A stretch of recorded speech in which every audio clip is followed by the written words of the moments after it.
দক্ষিণ কোরিয়ার Daewoo shipbuilding and marine engineering এই জাহাজটি নির্মাণ করে।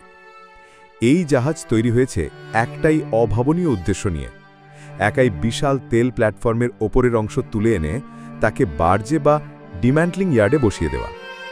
আগেকার দিনে এই কাজ করতে হতো অসংখ্য ক্রেন দিয়ে মাসের পর মাস পরিশ্রম করে, কিন্তু এখন এই জাহাজের একক ক্ষমতায় সেটা সম্ভব একবারেই।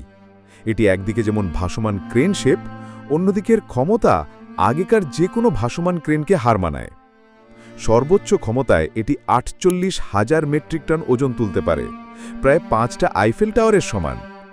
এর পেছনে আছে এক অভিনব প্রযুক্তি। জাহাজটির ২টি সমান্তরাল হালের মাঝে একটা স্লট থাকে, যা দিয়ে এটি তেল প্ল্যাটফর্মকে ঘিরে ধরে। কম্পিউটার নিয়ন্ত্রিত হাইড্রোলিক ও টেনশনার দিয়ে এটি বিশাল কাঠামো একবারই তুলে নিতে পারে, এমনকি সমুদ্রে একটু উত্তলও থাকলেও।